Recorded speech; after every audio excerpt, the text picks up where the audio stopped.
We are a mass of vibrating packets of energy of all types. We have electromagnetic energy, quantum energy.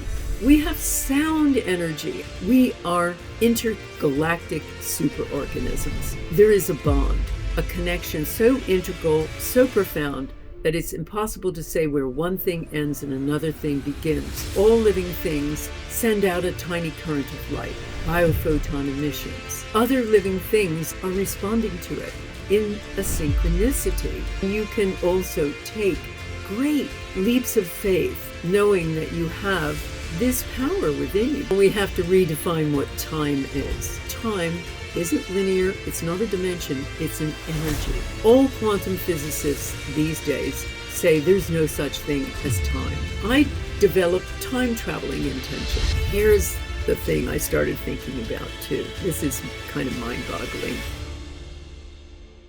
Back in the early 2000s, I had just published a book called The Field, which was a book that kind of brought together all of the new science and scientists who were discovering that we're far more than we've been told. And we are all connected via subatomic particles. But there was also a part of the book that kept piquing my interest. It was the experiments showing that thoughts can affect physical matter. They had done all of these laboratory experiments showing that people's intentions could affect single cells, small animals, and even full-sized human beings. So I wanted to know how far we could take this. It was clear that a thought is a thing that affects other things, but like what? And what happens if loads of people have the same thought at the same time? Does it magnify the effect? So in 2007, I published another book called The Intention Experiment, and it essentially wrote about all of the science showing that thoughts are things that affect other things and how they do it. But also it was an invitation. At that time, I knew a lot of scientists doing work in consciousness research. And I also had a lot of readers. The field was in 30 languages. So I thought if I just put them together, I'll have the biggest global laboratory in the world. And that's what I did. I started experimenting where the scientists would set up an experiment with me, and then I would invite my readers from around the globe to send an intention to some target. Now, we've run 42 of them to date. Everything from trying to make seeds grow faster and affecting very subtle processes in a leaf to purifying water, to lowering violence in war-torn or violent areas, and even healing someone of post-traumatic stress disorder. Of those 42 experiments, 38 have shown measurable, positive, mostly significant effects.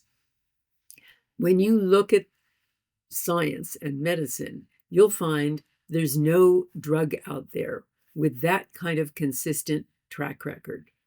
So we know thoughts are things that affect other things.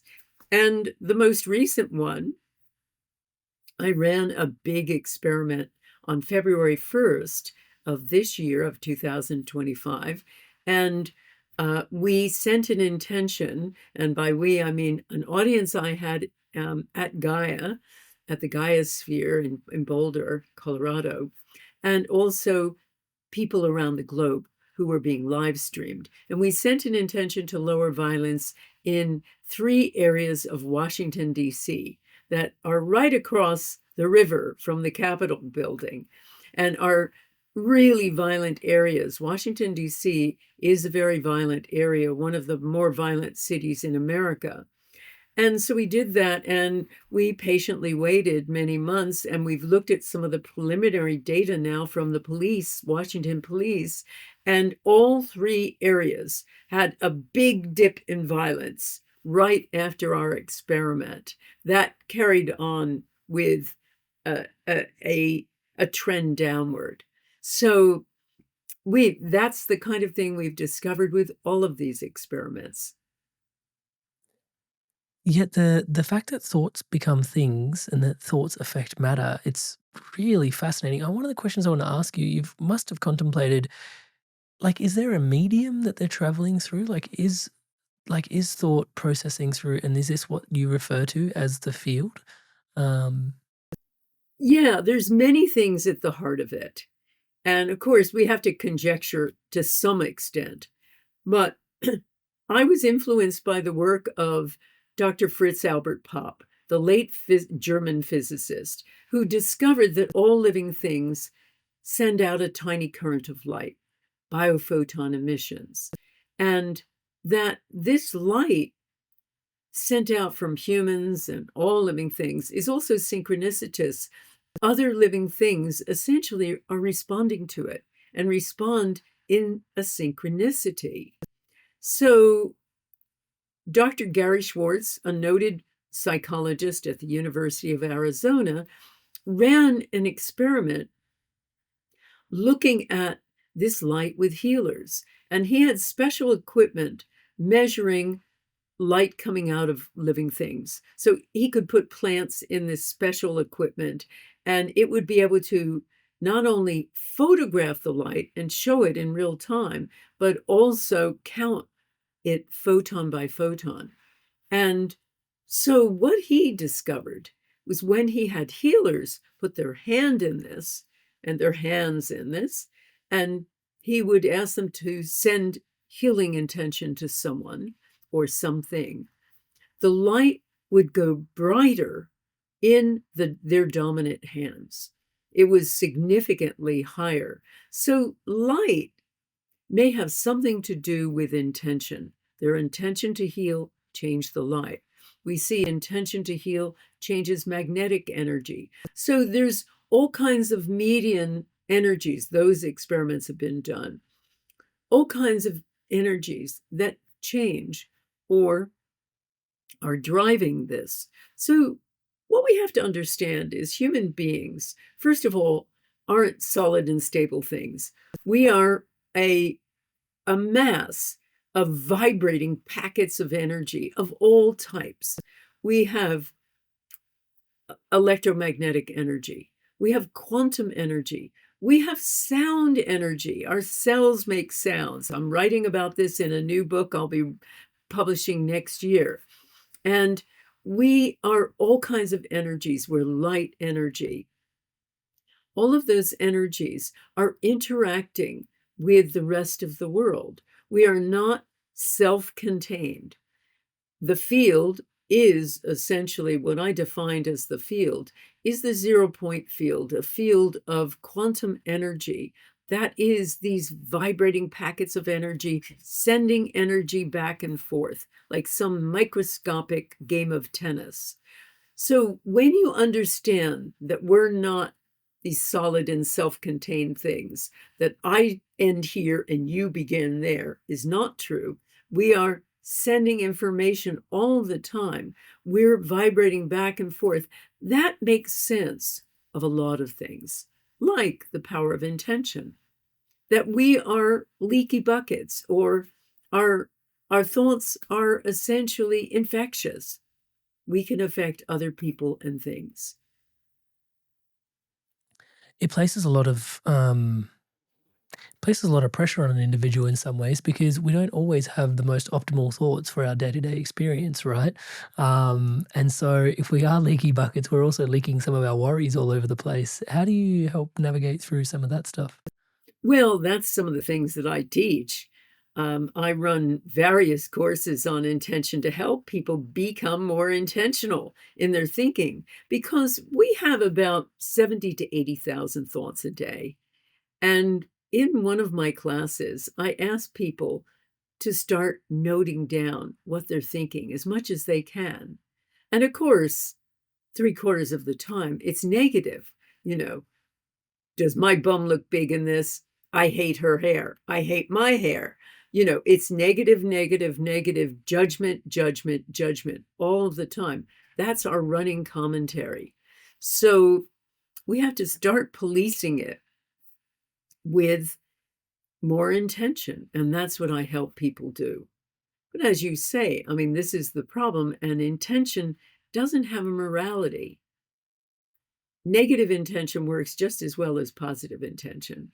And that's why people have to be schooled in essentially how to think, how to project those intentions, and so forth. On an evolutionary basis, it's quite revolutionary to be working with your thoughts in that way, right? Because we are, it seems, somewhat wired for survival and more fear based as a species.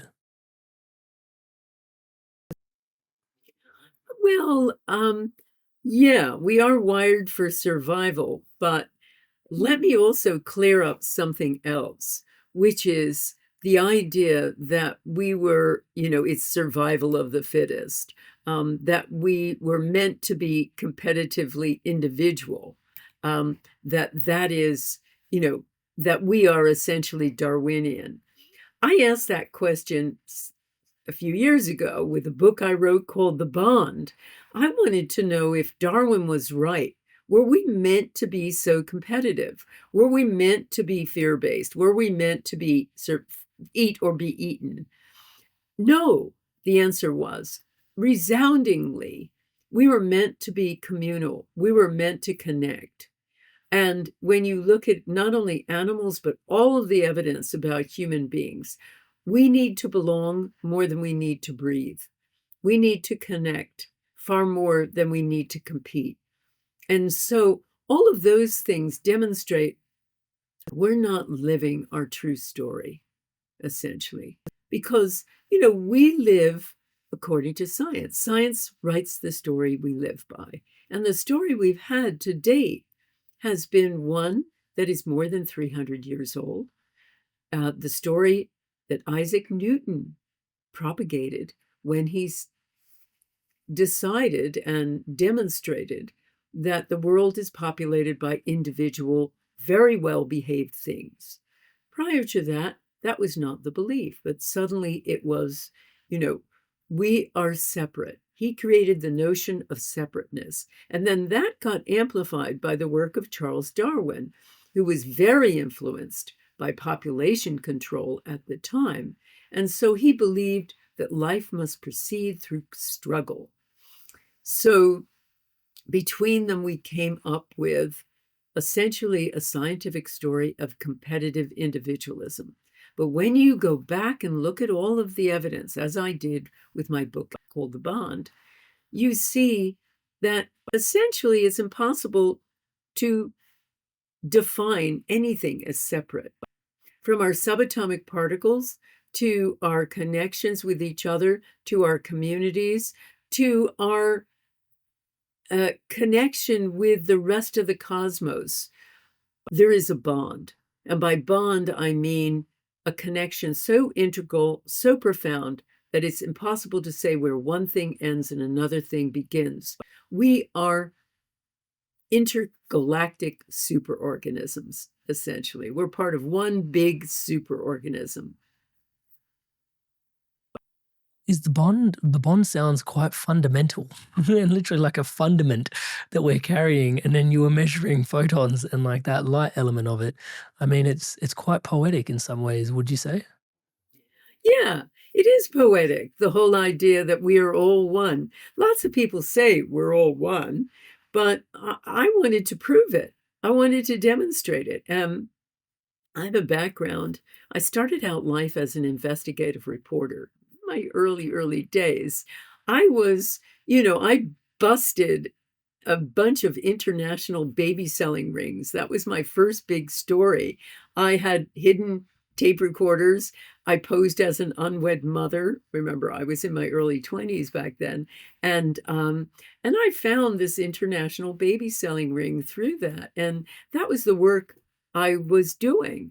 And so when I moved over into this field about 10 years later, I still had that essentially that investigative rigor, and it's never left me. I feel that in order to talk about these things, they have to be demonstrated. They have to be demonstrated with scientific proof. And so that's what I've tried to bring to the work all the time. It's poetic, and I try to write it as essentially a nonfiction story, but it's also all true, and it's also scientifically proven. Inspired souls, lumen beings, thank you so much to all of you that are subscribed to this podcast. Everything you see around here, guests like this come on the podcast because of your subscription to the channel. It is a total co-creation. Thank you so much for your love and support. And interestingly, at the time of this recording, looking at the back end, it's pretty surprising that actually only 20% of you that are actually watching this channel regularly are actually subscribed to this channel. So please do take a moment. To all of you that aren't yet subscribed, as I'm saying the word subscribe, the button below is lighting up in the colours of the Inspired Evolution. Please hit that subscribe button, hit the bell notification icon, join the community, join the movement, spreading love, positivity, wisdom and insights like this together across the planet. And in fact, many of you think you are subscribed but aren't yet subscribed, so please do check that button and subscribe to the podcast. Thank you so much for your loving support. Lynne, may I ask, in terms of how much of what we experience in reality, you help people rewire back to like living intentionally, and that can actually mean many things on many levels, which is very beautiful again. But as we're living with intentional thoughts, I mean, every now and then we will end up with things that weren't part of what we intended. And so in those instances, for someone such as yourself, so deeply steeped in your work, how do you reconcile some of that? Is that just the universe at play at large, or is it still part of some sort of your subconscious manifestation? How do you navigate? Well, great question. We are an intergalactic superorganism, so we're part of something bigger. So people shouldn't think of intention as a magic wand. I'm going to wave this, and nothing bad is ever going to happen to me again. That isn't what's going to happen. I could go out this afternoon and a bus could run over me. That is life. However, your response to life can be intentional. Now, a lot of what happens to you in your life, you bring upon yourself. You bring upon it with your own self-sabotage. That's another thing we work on in healing people's past. You do a lot of self-sabotage, a lot of underperforming, a lot of moving away, a lot of conflict, a lot of fighting, etc. That has a lot to do with your past and about your view of the world, your makeup, which again is oftentimes written by the past, mostly written by the past. So I don't teach you that you're never going to have anything bad happen to you. But what I do teach you is how to respond and also how to maximize creating and manifesting a positive life. And that can be controlled. You can overcome your self-sabotage. You can overcome your shyness. You can overcome your caution, you being overly cautious. You can overcome your inability to engage with the world. You can overcome those things with intention. And you can also take great leaps of faith, knowing that you have this power within you, because we all do. We were born with far more than we've been told. We have been given that very dismal scientific story of lonely competitive people on a lonely planet in a lonely universe. We're so much more. We were born and gifted with extraordinary powers, the power of intention, the power to see beyond our senses, the power to read people, to pick up information about them, the people to pick up information about our own futures, and so much more. And that's the other thing I help people do, is realize and live the miraculous. I think we need to zoom in a little bit here, if that's okay, because Sure. intention into intend, I mean, impend, like impending, like, yeah, is I can see the future element of it. And yet you've mentioned here in passing, but quite deeply, that actually you can go back with intention. It was one of the things I think was implied. And I think that deserves a whole moment to itself. Can we ask about that in terms of intention? Because when, oh, I'm intending to do this tomorrow, or I'm intending to do that tomorrow, right? Or intention generally has this future forecasting sort of frequency about it, and we use it in common vernacular. But yet you're saying actually we can use intention. Maybe like you get the nature of my question. Can you explain what's happening there? Absolutely. Well, first of all, we have to redefine what time is. We've all accepted the idea of time as a forward-going arrow. Time is linear. All quantum physicists these days say there's no such thing as time. It's much more a giant smeared out now, that human beings impose time on things. And yet you say, well, wait a minute. What about getting older? We all see our ability to get older. Well, that may be different. That is the body aging, but it doesn't mean time. It doesn't mean forward going time. Now, I've looked at a lot of experiments with time. One of my favorites is an Israeli professor who wanted to prove that you can't use science to study alternatives and alternative medicine.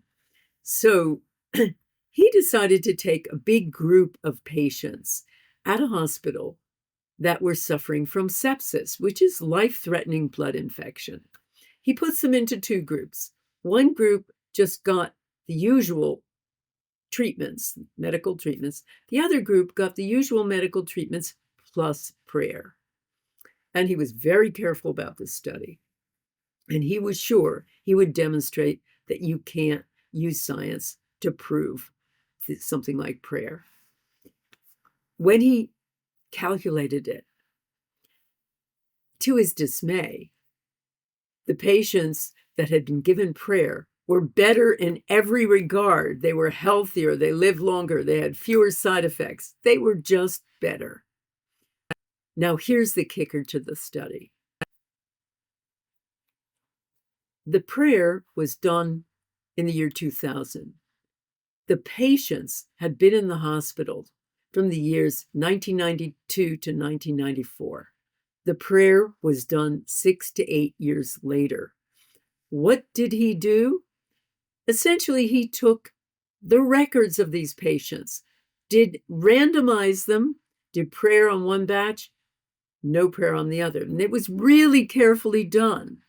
And yet, in every instance, the patients given prayer were better in every regard. In other words, he then looked at the outcomes of those patients and found they had been better.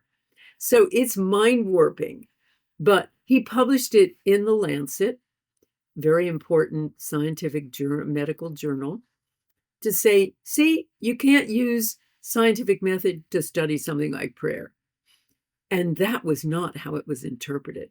The way it was interpreted is that you can go back and change the past.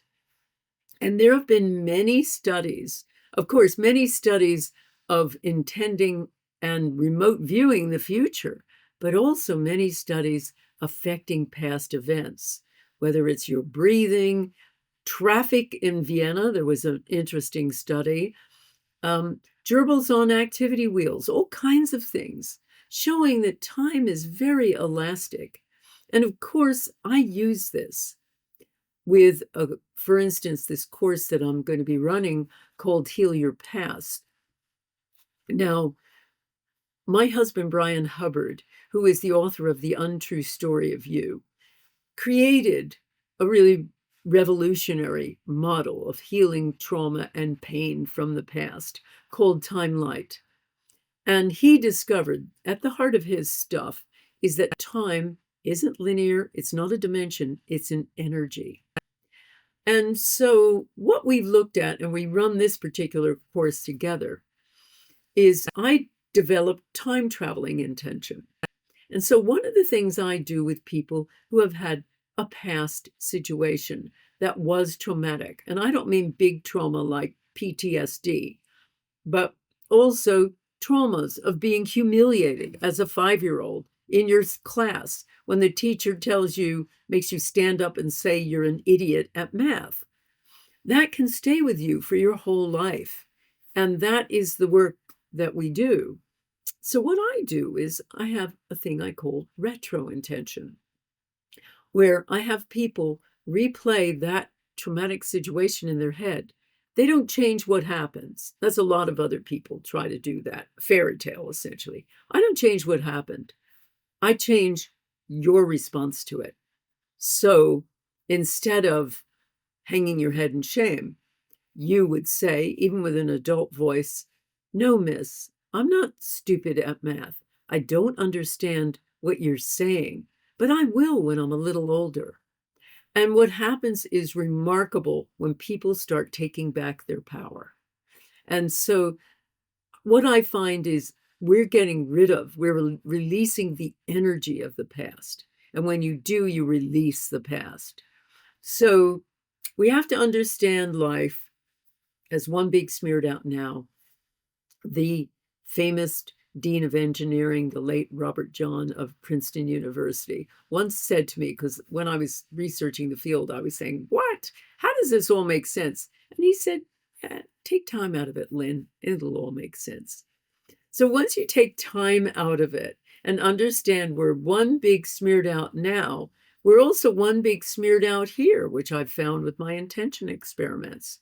Doing intention on things that are 8,000 miles away, we still have an effect. Time and space don't matter in the quantum world. And so then thoughts are quantum things because they're able to navigate through those realms in that way.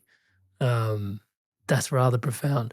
It's that reminds me of this. I'm going to end up talking more than I need to. But have you seen Harry Potter by any chance? Is that a Of movie that course. you know Yeah. the third Harry Potter, where there's a moment in time where Harry basically is he's just found out he's got a godfather. Sorry for a spoiler alert for those that haven't watched Harry Potter, but he's found out he's got a godfather, and previously thought he was his arch nemesis, but actually it's someone that's going to be really useful for him. Anyway, long story short, they're at the school, and he ends up in this situation which is kind of dark, and Harry's new godfather, which he's just discovered, is about to have his soul sucked out of his body, which is very dark. Pardon me for bringing that into the podcast, but it's a story. And then it's also happening to Harry at the same time as well, which is quite. But at the moment that it all starts to materialize, there's a moment where across the lake, Harry actually sees an apparition of his father, and then he sends across this charm, which pushes these soul sucking entities or whatever dementors they call them away. And a few moments after, because it's magical and it's a world of magic, Harry then has this like he wakes up in the medical ward, and his headmaster comes in, who's very interesting. Dumbledore comes along and says, "Hey, there's one of your colleagues has been able to go to 2 classes twice at the same time of year because she's actually got this thing called a time turner, and she goes back and travels in time." And he gives him this little clue: maybe you can save 2 lives tonight. Anyway, so they turn it over 3 times and then go back 3 hours in time, and they end up following a different path because obviously they can't see themselves because there's going to be a bifurcation in the time fabric continuum.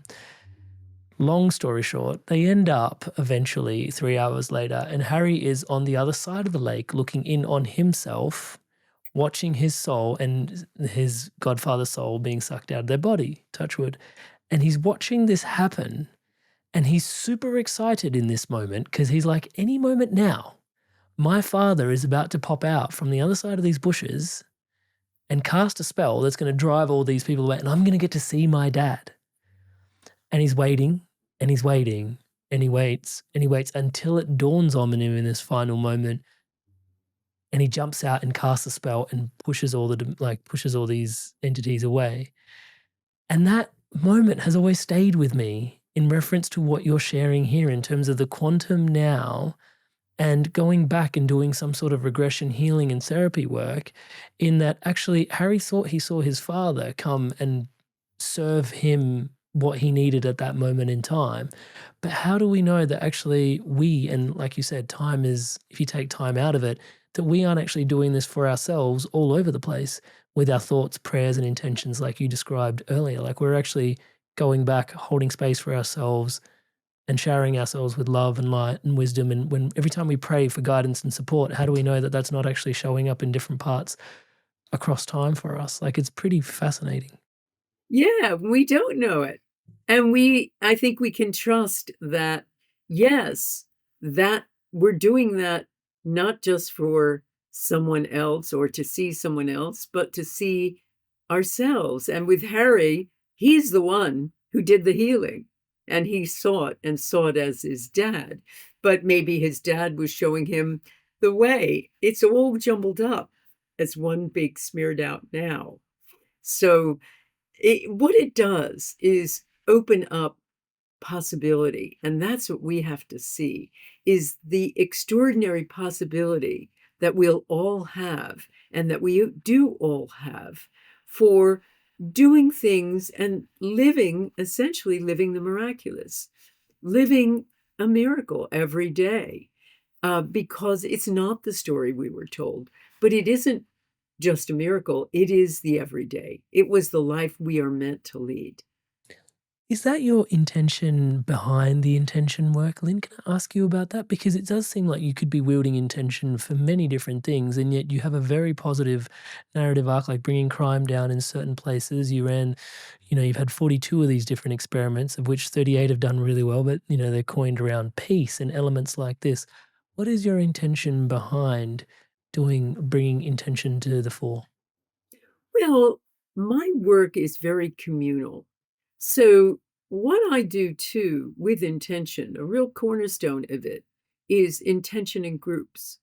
Not just these large intention experiments, but small power of eight groups. And what I have discovered is that groups supersize intention. Now, I've always been an activist. Back, I remember investigative reporter. I was going to put bad guys into jail. And then I kind of segued into writing about health, starting a magazine when I moved over to the UK, met my husband, Brian Hubbard. And we started a magazine called What Doctors Don't Tell You well, it was a newsletter when we started in 1989. Um, and we've done this for 35 years as well. And that is very, very much activist when it comes to health, that people are not getting the full story about health. People are not receiving, a lot of drugs and pharmaceuticals are quite dangerous and aren't curing anything. And there are many more alternatives that have a very good track record and actual evidence for working. So that became our work way back then. So I've always been an activist. And so it was just natural when I started doing intention that I wanted to help people not just garner more stuff, not just, okay, I'm going to intend for a car, which is good, fine. A lot of my students do need a new car, etc. But I always try to bring people to a higher level. And one of the things is the importance of community, which I talked about before. I saw when I wrote in the bond, people need to be part of something bigger, more than they need to breathe. Hey there, Inspired Souls. Lynn's talking about the profundity and the importance of community. Here at the Inspired Evolution, we have the Inspired Evolution Circle, and you are most welcome. You are obviously the community, so please join us on the inside. Once a month, we have guests like Lynn come on where you can ask your questions directly, live and exclusive of these guests. And live and every week interactive, we get together, we go together in meditation, we go into these community circles and sharings. It's such an incredible space, Touchwoods, completely live, completely interactive on a weekly basis. There's lots of good stuff going on there. People offering their own breathwork offerings, their tarot readings. It's just a really alive community bubbling space. So if you are interested, if you are inspired, and you are looking for the medicine of community and connection, you don't have to go it alone anymore. Join us on the inside, inspiredevolution.com/circle. We'd love to meet and see you there. Go on, join us. And so that was always been a part of my work and always healing things. And so it was natural to make things more about being communal and healing things. Now, when people take my courses, they come to heal themselves. They want to heal their health, or their relationships, or find a new relationship, or heal their finances or a career, or even find a new life purpose. Loads of people want to do that. And absolutely, the kids are grown now, and it's sort of, now what? What can I do now? So I help them do that. But what they soon discover is I always put people in little groups of 8 or so, and they'll discover very soon that one of the healing mechanisms is not just getting healed for yourself, but sending healing to someone else. Just as many people heal their lives by being a sender in that Power of 8 group as being a receiver. And so that's a big piece of my work too. A big piece of my intention work is telling people to get off of themselves, because I've seen so much evidence now that altruism is one of the absent but most important elements of the human experience. We need to do things for other people. People who do, and the science is clear on this, live longer, healthier, happier lives. And I've seen it with my experiments when people are stuck, or in my Power of 8 groups, if they're stuck, I'll say, get over yourself. Try healing, try sending intention to this person over here who's got more difficulties than you do. See what happens. And they do, and 9 times out of 10, their life starts moving again. Something extraordinary happens to them. And I see it even with my intention experiments. One of the most powerful things of all is what I call the mirror effect. So people do these intentions for peace. And I even do, lately I've been doing once a month intention circles, where they're not actual experiments, but we all come together to try to heal Gaza, Ukraine, etc. And I survey people. I've surveyed people since 2008 to find out, so what happened to you after the experiment? And as of yesterday, for instance, 57% of the people who had been part of our intention circles — I just ran one yesterday, they're always free, by the way, so are the intention experiments — 57% reported some sort of healing in their life, like physical healing. Some situation got better, their depression is better, their PTSD was lifted, and or their pain in their hip is gone. Also found that a huge percentage, it was again about 60%, reported some sort of improvement in a relationship, either a loved one, a friend, an estranged partner or parent, or even strangers. About half of the people always report that they feel more loving of everyone they come in contact with. So there's something really powerful and meaningful about doing something altruistic like intention that really lifts it to a whole other level. Yeah, there's two things about that which is really trippy because it's like actually sending is like you receive when you send. Like that's really yeah, that's a whole that's not something you would expect at face value, right? It's No. the when I get why you call it the mirror effect. And 57% is more than 1 and 2. Like that's actually, you've got a pretty good get out of your own way and do it for others. Um, There's a little pesky little voice in my head, which pardon me for asking this question, is like, Sure. I'm sure at the time, sometimes pulling people out of their own way and being so self-absorbed into altruism, because there are benefits to being altruistic. Like you said, they live longer. Doesn't that rob them somewhat of their altruism because it's still self-interest in some microcosmic sort of way, but it is getting them more out of their way, I imagine. Yeah, I mean, in the moment, of course. And it doesn't always mean they're going to heal themselves, not always, but do find I just I'm running this year-long course, as I always do, called the Power of 8 Intention Masterclass. And I just met with the group because I teach them for 6 successive live and interactive sessions. And then I meet them quarterly. But as soon as I finish the 6, we put them into groups in their time zone, and their job is then to meet weekly with these people for an hour for the rest of the year. And I asked the people, I polled the people who had come to the clinic. So I run these mentoring sessions or clinics quarterly. So we had the second session last Saturday, and I polled them and said, so how many of you guys have had successes? They said, well, our group is 92% said their group had successes. And I said, how about you? Have you had successful intentions? 75% had had successful intentions for themselves, and we're only about 4 months after the classes, so we've got a lot of the rest of the year left for them to heal their lives.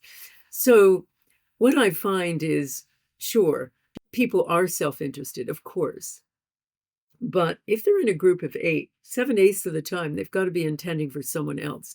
And something else amazing happens with Power of 8 groups, which is people connect. This becomes their intention family.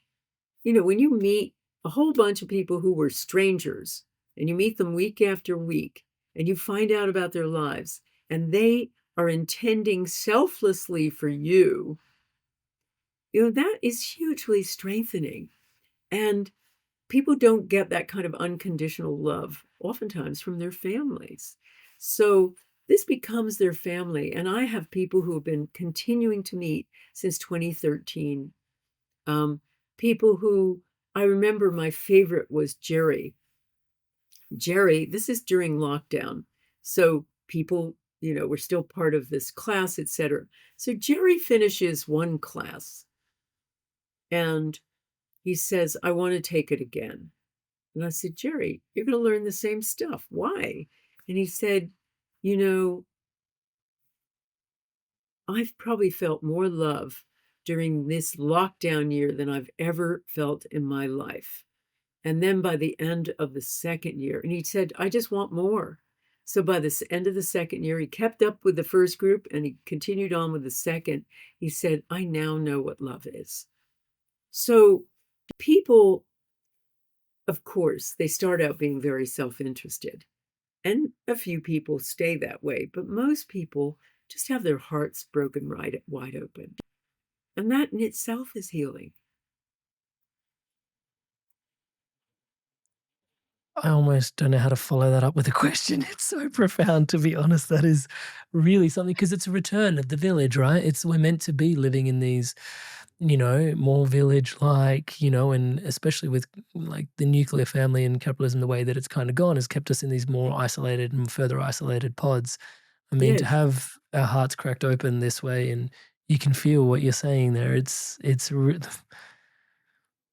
Yeah. Yeah, Well, this is yeah. it. One of the things too that people should remember is in this space, the work that I do, bridging science and spirituality, etc. There are mostly men doing this work. And I'm about the only girly that does the science part as well as the spirituality. And so I guess I bring that kind of feminine quality to it in the sense of wanting people to get together with communities and groups. And as you say, like a little village, and we need it. And here's the thing I started thinking about too. This is kind of mind boggling.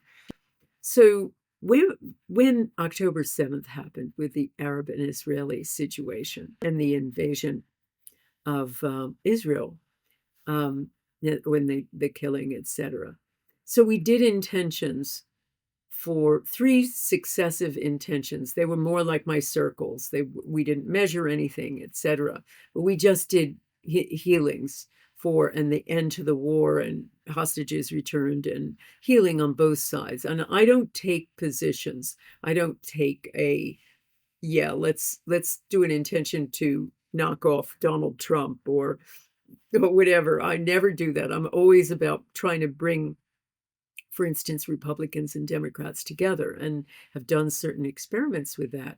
But when we did those 3, I started calculating, okay, the effect on people. We clearly didn't end the war between Israel and Hamas. We haven't done that. But here's what we might be doing in a different way. A scientist called Nicholas Christakis from Harvard, now Yale, studies social networks. And he finds, for instance, that happy people are more likely to have happy friends, not because they self-select happy people to be with, but because of the natural spread of happiness. Now, he also found that with kindness and pay it forward activity, when somebody is kind to someone else, it spreads 3 degrees down a social network. So what that really means is, and that person who is affected, not just the person who initiates it, but the 3 people, continue to be kind themselves. It's infectious. So let's say Peter does something nice for Paul. Paul is more likely to do something nice for Sarah, who's more likely to be nice to Jane, who's more likely to be nice to Bill, and so forth. Now, think of this in terms of the intention groups, et cetera. Remember, I told you half of the people who take part in these experiments have said over and over again, they feel more love for everyone they come in contact with. They feel more love for people they don't agree with. So I started thinking about this. So 30,000 people participated in these experiments for Gaza, the first 3 that we did. Now, let's say they all have 150 friends. That is the most, and let's say they're all affected by this. We're just going to make round numbers. If they have 150 friends, and that's the most conservative idea of 150 contacts. Most people have many more because of social media. So let's even take 500. Say 500, which is another guesstimate. I mean, the biggest one is, I think, 650 now. But let's say 500. Now, I'm not doing the maths properly right now, but it's about this. So each of them have 500 friends, 30,000. You start, if each of them do this, participate in this, and go on to feel love for more people and be more peaceful in their lives, etc., they could affect essentially, potentially half the population of Israel. So when I started calculating it, and I said, okay, if these 30,000 people all have 650 friends, the most recent estimate from, or contacts, I should say, from Columbia University, and they each do an intention, they each get affected by it, etc., we could essentially eventually hit 7.8 billion people. That's the planet. So I start thinking about this another way of maybe we won't heal Gaza, but maybe we can heal the hearts of the participants and create essentially a groundswell of peace another way. Hey there, Inspired Souls. Spirituality is not something we just talk about here at the Inspired Evolution. It's something we live and breathe with our entire beings. Whether it's in your career, your life, the way you lead in the world, or your relationships, it's at the heart of the way we believe life should be lived. And so if you're feeling out of alignment, or you can feel that there's something more, or you're feeling like you're not thriving in life, touch wood, the way that you ought to be, then we've got guidance to take you even deeper. You've got support from me one-on-one, and you've also got a like-minded, like-hearted community masterminding, master-hearting together through guidance together. And you don't have to take my word for it. This is how people all over the world have transformed through guidance. Everything just kind of fell into place, and now I'm on a path that I actually believe in and I'm excited about, because I feel like I'm becoming my best self. Over those 2 years, I have done so much. I can't believe where I am now. I'm thrilled where I am now. Not only was he a coach, but he became a divine presence in my life. You can show up to Amrit with all sorts of chaos in your life, and you leave feeling completely centered with some direction that is going to get you results. It's just magic. When you're in coaching with Amrit, you just flow with it all. I feel that I have access and connection to somebody who is deeply entrenched in my development. If you're thinking about it, just do it. You won't regret it. So what are you waiting for? If you feel the call, then join me on a call. amritsandhu.com/call. Link on screen now and also at the top of the description in the show notes below. Join me in a call. Let's dive in deep to your path, onwards, upwards, and inwards from here. I'm looking forward to seeing you in a call. Go on, I'll see you there. Wow, the orders of magnitude and how quickly it accelerates with numbers is really actually quite fascinating when you start to ground into that. There's this other thing that's going on in our conversation as well right now, because we started with intention and thoughts become things, but actually with kindness and the village, I mean, we're sort of broaching into this space of not just intention, which pardon me for calling it just intention. I know that kind of blasphemous in the conversation with Lynne McTaggart, but there's this intentional living element that's also underlying that in a really big way as well. Can I ask you, like, is that just a natural, like, start with like becoming aware of your intentions and you end up living much more intentionally down the line from there? Oh, definitely. That's the plan. Absolutely. And that was my book, The Bond. That is my work, Heal Your Past. Heal what is ruining your life. Use intention back and forward in time to heal your life and design your better future. People use an intention, as I say, to get something now, but they don't think about using intention to design the whole future or to heal the past, or to live in a community. They don't think of that. It is the big picture. It's the little picture and the big picture that I try to work on. To your point about what you were saying about the war as well, it's really interesting because inspired by your work, we actually have a community space for the Inspired Evolution community online, and we've got a little space within the actual community space, and it's called the Prayer Circle, and the mandate. It's a mandate. There's no going.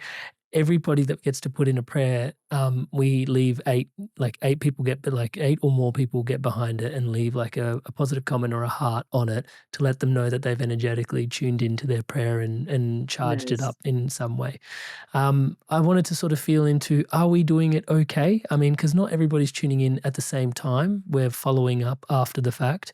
But the intention is there. And we've actually cited you as like this space is inspired by Lynne McTaggart. And so hence the 8 mandate. Do you see any faults in what we're doing there, or is it actually where we're doing it okay by your thoughts? No, I mean, look, you're doing something different from what I do, and I'm not going to give you a whole list of the things that I do because, there are 13 keys to intention Improvement strategies. mastery, Yeah. but look, you're doing something where people are coming together and they're praying together from the heart, which is lovely. And it doesn't have to be 8. It can be 4. It can be 5. It can be 12. If you're going to do a small group, I wouldn't do more than 12. But that's one thing. I mean, 8's a nice Goldilocks figure. And so even with our intention, masterclass, we'll start with 12 because we know a few people are going to drop off or not be able to make it. And so that people, we want a certain critical mass. But the good news about 8 is it doesn't take you too long to get round the circle to do intentions for the other members of the group. But Perfect. yeah, that sounds great. That sounds good. What is so special about the number 8? There seems to be something magical about the number 8. Well, a lot of cultures think of 8 as being something special. The Chinese think it's good luck. It's a sideways infinity sign. And so there's all of these magical elements to it. For me, it came about by accident. I was trying to think about how to shrink down the intention experiments back in 2008 when I was running my first workshop in Chicago with intention. And I was working with my husband, who is he's also a journalist and a great headline writer. And so I said, I don't know, maybe I'll put people in groups of 8 or so. I wasn't sure what to do. I I'll put people in groups of 8 or so and have them send healing intention to a member of the group with a health crisis. And he said, being a good headline writer, I love that, the power of 8. And that's how we got the name. And that's how we got the number. So, but I have found over the years, I mean, I've run tens of thousands of power of 8 groups now, and it doesn't have to be 8 to work. It can be 5, it can be 12. But 8 is just a really nice number. It's a Goldilocks figure, and there is something magical about 8. I love that. Yeah, do you find that there are some people that are more open or more suited to this work than others are? Like, do you see certain people having certain propensities for being more open to attention and thoughts becoming things? Yeah. Well, certain people have a gift for manifestation, like certain people can play the piano better than others. But I'm going to a concert tonight, as a matter of fact, by an Argentinian conductor who is amazing, who takes kids essentially off the street and teaches them to be great musicians. That's kind of the same thing. With the right will, right way, it is a gift we're all given. We all have this ability. Our thoughts are things that affect other things. We all can do it.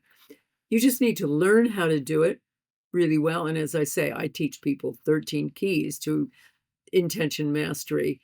One of the big keys is being specific. A lot of people worry about that, but that's the most important thing, I would think, of all.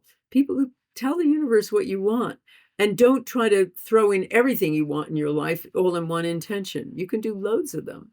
But in terms of people having certain gifts, I think it's more a case of learning how to do it and practicing it. Because as I told you, my group, they just started with me in February.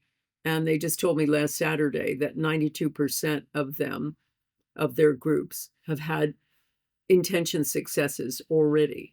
So that to me says there's a universality in it. Yeah, it's yeah, we mentioned this a little bit earlier, but there's definitely this element of your work has definitely helped me with worry, to be honest, because it made me worry about my worry. It got me to this point where it was every time you're worrying, you're actually putting it out to the field that you're actually intending for that stuff to happen. Like, how are you not calling more of that in by worrying away about it? And what is it actually serving? I could see all the redundant resources that were being put to worry and just being like, stop, please stop, Yeah, because it's not yeah. actually. Why do, I mean, we could worry about everything right now. There's so much going wrong in the world. I mean, I tell people to tune into joy, and to stop watching the nightly news and to have a good book that they read. I mean, this sounds really simple, but I was thinking about joy when I live in the UK, where it's cloudy and rainy a good deal of the time, but we've had a lovely summer, and I really enjoy outdoor opera and concerts. So we went to one not long ago that was about the life of Beethoven. It was the most extraordinary thing at an outdoor opera house.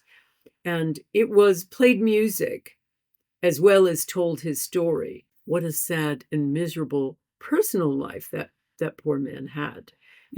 His great genius, and he with music, and he gets his hearing taken away.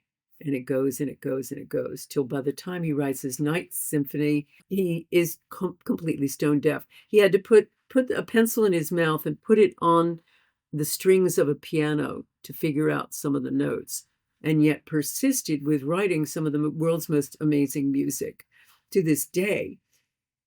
So they ended this. They had a piano player, they had a string quartet, and then they had a choir.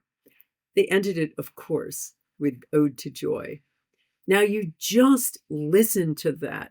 This man who didn't even hear the clapping at the end, they had to turn him around to see when he first did it. This ode to life and joy. Just we walked out afterward into the starry night with the super moon out there and just went, wow, life is extraordinary. Tune into this. Tune into joy. fill your life. Why fill your life with all of that stuff? For all of the precious moments we're here, fill it with joy. So that was what I was thinking about too. But yes, I really help people. I try to help people, not only with worry about what's happening now, but very much with worry about the past. That is a keynote part of our Heal Your Past course that we're running soon. It is not only going back and doing retro intention, etc., but also identifying patterns where you're creating the same thing over and over again that oftentimes almost exclusively relates to something that happened in your past that is limiting you. And we try to help people also see things, life in the round, as Brian calls it, my husband. We do exercises to forgive your transgressors, so to speak. And that is by understanding. These exercises are quite powerful, that understanding where that person came from, no matter how limited. And my husband speaks from an experience. He had a very verbally abusive and bitter father who actually didn't even call him by name by his first 7 years. He just whistled when he wanted him. He was a horrendous man. And Brian went through 10 years of depression and then discovered his whole timeline model, healed his depression, became a successful entrepreneur, a wonderful father to our 2 grown daughters and grandchild, and so much more. So we saw that energy can be dissipated, whether it's worry from the past, whether it's pain from the past. It's an intentional ability that does it in some way. And that's your Heal the Past program. And I mean, that's coming up soon, actually. And then you've also got the Power of 8 Intention Masterclass. Like, can you help us around? Because they're both actually coming up with intakes. Later this year. Yes. Well, Which one's for who and which one's for, okay, great question. Well, Heal Your Past, unlike most courses online, ours are live and interactive. So I do have some recorded courses, but these both are live and interactive because we work with people. And so we put people into groups, we put people into small groups, they do intention experiments by themselves and with groups, etc. So the Heal Your Past one is 5 2-hour modules. We're running them on Saturdays, starting October 25th. And what we do is we help you identify what areas in your past are ruining your present, essentially, and preventing you from living a joyous and fulfilled life. And we help you identify them through, as well, something Brian calls, he used to call them the troublesome 20. Now he calls them the 20 golden keys. And they are behavior patterns that essentially are arrows. They're your way in to figure out what happened. Because a lot of people don't make the association between self-sabotage and, let's say, that teacher who told you were stupid in math at 5. So we help people identify that.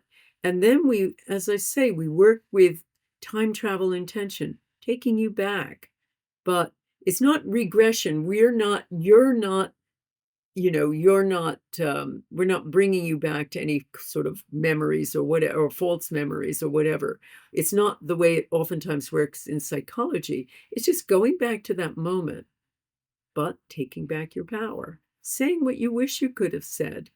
And then we have exercises to overcome patterns, and people will understand they are unreliable narrators. They begin to see the world through that lens of the past and how to break that.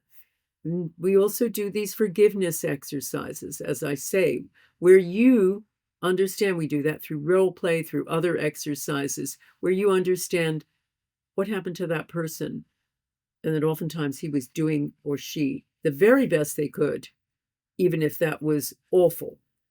And we also then we help you design that intentional future. with yourself and with other members of the class. So that's that. With Intention Masterclass, that's a big deep dive into intention. So people learn to monitor their thoughts. They learn to stop using thoughts as a stream of negativity. The 70 or 80% or 80,000 thoughts they have a day. We help them reframe them and change them and become a little more intentional about what they think. We also teach them how to do intention on a really deep level. So they learn the right times, the right places, the right words, how to take baby steps, how to use it with not only to fix their health, for instance, but also with relationships, how to pick up other people's intentions, how to heal their finances or their career or their life purpose, or get a new relationship. We had a wonderful woman called Joy who was in a class of mine a few years ago, and she wanted a new relationship, but it was lockdown at the time, and she was in Australia. She had come from the UK. So they do an intention for her, and lo and behold, out of nowhere, she gets a call from a boyfriend she had from 35 years ago, or contacted. He must have emailed her. So they start talking. They start connecting and communicating. And ultimately, they start phoning, and ultimately, he takes the leap. He decides to go through quarantine, which they had 2-week quarantine at the time, to go to Australia from the UK, and they're living together, and love of her life. So I love those kinds of stories, and there are many, many of them. And we also teach people something really important: what to do about negative intention, their own and everyone else's, how to deal with doubt, but also that you don't need to shield yourself off when you're worried about getting other people's energies. I have a much better tool than that. So that's the 6-week class, 6 weeks, 2-hour sessions on a Saturday, at a friendly time to all time zones, pretty much, other than Australia, unfortunately. But I do some special ones for Australia. And then I put you into groups, and they're your group in your time zone, and you work, and we have plenty of people from Australia and elsewhere around the world. And you work with them weekly for 1 hour. And I have 4 mentoring sessions through the year. And I also keep in touch with you. I send you weekly emails giving you little tips here and there. So, and we find the people who stick to it, who work on everything that I've taught them, who show up every week, they're the ones who at the end of the year almost always have had some major transformation. It's really powerful. Yeah, it's I'll put links to both of them in the description, the show notes below, because you can see the value. Yeah, we spend so much time in our mind, and just learning to work with that. Yeah, would be such a gift. So thank you, Lynn, for those offerings. What do you say to people that say, "Oh, it's just intention, and you've got to back it up with action"? People sometimes look down as intention. They look down from their glasses at it a little bit. It's like your intentions are all well and good, but what do you say to someone that says that? Well, I always talk about backing it up with action. As I said, it's not just a magic wand where you just wave it and you say, okay, I can sit back and do nothing. Oftentimes when people aren't getting anywhere, I ask them to break it down. Your intentions are too broad, break them down. And sure, you have to follow up things with action too. But a lot of people get nowhere because they don't have that initial intention. But if you're asking, well, it didn't happen by intention, it happened by action. Well, let's think of the story of Joy. She was sitting there in Australia. All she did was have that intention to open her heart. And she did, and the universe answered. Inspired Soul Lumen Beings, you're obviously enjoying this video, so please do give it a thumbs up and a like and join us in the conversation. What are you taking away from today's conversation? We'd love to hear from you in the comments below, and leave your questions that you would like me to ask in the future as well in the comments below, and I'd be honoured to ask them on your behalf. I can't help but reflect back on the conversation you had before about just places in war and, divided world that we live in many ways sometimes. And just the opportunity for healing that this provides us through collective intention. It's just, it's just something really profound. That reminds me of the experiment I did before this Gaza-Israeli war. In the end of 2017, I had the opportunity to put cameras. I had equipment enabling me to put cameras in 9 different locations, and special equipment where we could put the camera in various conference rooms and auditoriums and have different audience members there. I could talk to them, they could talk to me, a little bit like Eurovision Song Contest. And so we put cameras in 8 different Arab cities, in Kuwait, in Saudi Arabia, Oman, etc. And the 9th camera was in an audience of Israeli Jews. We did an intention to lower violence in Jerusalem, in an area that was experiencing high violence. That was interesting, and it looks like we had some sort of effect, but I was blown away, not by that, but by the response of the participants. They started sending love to each other. When I called on each of them, these were groups of people who wouldn't talk to each other. The Israelis wouldn't talk to the Arabs wouldn't talk to the Israelis. I had to broker the whole thing. But by the end, the Arabs were sending love to the Israelis were saying, "You're our brothers and sisters from the other side." Big love fest. And I've seen that one other example of the mirror effect. People feel more love for people not like them. So that's another part of my hope and aspiration with the intention experiment, is to bring warring tribes together. That was going to be my closing question. If we do zoom out, what is your highest vision for the world if the ideas behind your work were widely adopted? Well, number one, I don't think we're going to heal the world with the big guys in charge, clearly. And I don't think we're going to heal the world from a top-down method. I think we're going to heal it from the bottom up, as we always do. And if you look at the big civil rights movements, or Gandhi liberating himself from, and India from British rule, it was always small groups, bottom up. So I would love to see these Power of 8 groups start connecting together and healing from the bottom up.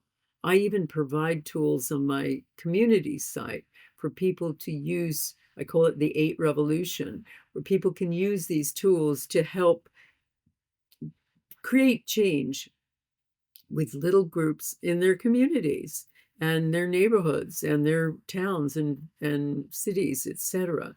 So my hope is that, and also that we come together in a big way with intention experiments. I work more and more on bringing divided people together, like the Arabs and the Jews. I've had Republicans and Democrats come together on one of my experiments too.